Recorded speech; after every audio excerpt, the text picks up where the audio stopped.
Pesquisas de intenção de voto revelam o desejo dos eleitores em renovar os quadros políticos do país.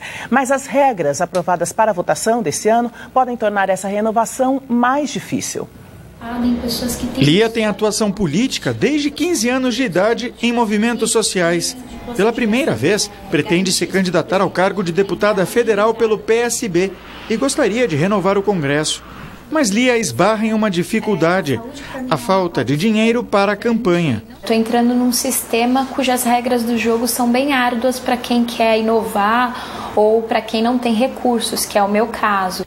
Desde as eleições de 2016, as doações de empresas privadas estão proibidas. A maior parte do dinheiro para a campanha deve vir do fundo eleitoral e caberá aos partidos direcionarem os recursos internamente aos candidatos. São 1 bilhão e 700 milhões de reais vindos dos cofres públicos, dinheiro que será dividido por 35 legendas. A partilha leva em conta uma legislação específica, em que tem mais peso os partidos com maior número de parlamentares, o que favorece as legendas tradicionais, como o MDB, PT e PSDB. Diante desse quadro, os candidatos têm poucas alternativas para viabilizar as suas campanhas. Uma delas é recorrer ao chamado crowdfunding, ou vaquinhas virtuais, já que as doações de pessoas físicas estão liberadas. A outra é seguir à risca uma velha receita da política: investir num sapato novo e não poupar a sola. Tem que ir para a rua, tem que conversar com seu possível eleitorado, entender quais são as suas demandas. Vitor Del Rey é um cientista social que atua como militante do movimento negro. Também pré-candidato a deputado federal pelo PDT, vai concorrer no Rio de Janeiro. Ele acredita que, além do trabalho de corpo a corpo, as redes sociais são o melhor caminho para quem tem pouco dinheiro para fazer campanha. Na opinião desse especialista, as novas regras devem acirrar a disputa por dinheiro entre velhos caciques dos partidos e novatos que querem renovar a política. Vai ser uma disputa muito mais intensa, não pelas verbas e pelos espaços, né? Porque evidentemente que essa legislação está muito mais rígida e isso vai dificultar muito a arrecadação de verba. Bom, os recursos do fundo partidário acabam favorecendo aqueles que são mais tradicionais e mais conhecidos. Como, então, dar visibilidade para as novas lideranças?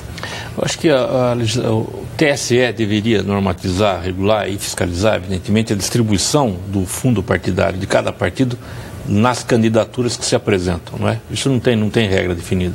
O MDB, por exemplo, tem assegurado 215 milhões para consumir nesta campanha, entre deputado estadual à presidência da República, se tiver candidato, enfim. Mas nada afirma como é feita essa divisão, né? Do fundo partidário, 75% tem que ser destinado para as candidaturas, 20% é para funcionamento, 5% para candidaturas de mulheres, etc., mas 75%. Mas é muito provável que as reeleições contem com uma vantagem ou com um percentual maior do que as novas candidaturas, quando deveria ser exatamente o oposto, ao contrário. Uma outra fiscalização que precisa ser feita é com as candidaturas fakes. As pessoas que... isso acontece, infelizmente, não é? Pessoas que emprestam o nome para se apresentar como candidatos, mas na verdade não concorrem, não disputam ou nem sequer têm alguma representatividade.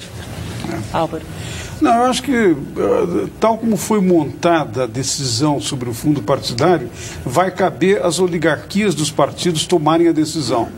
E quando nós olhamos as pesquisas sobre o voto, pesquisas feitas na área da ciência política, é muito claro o seguinte: há uma correlação muito forte, uma correlação estatística muito forte entre recursos e sucesso eleitoral.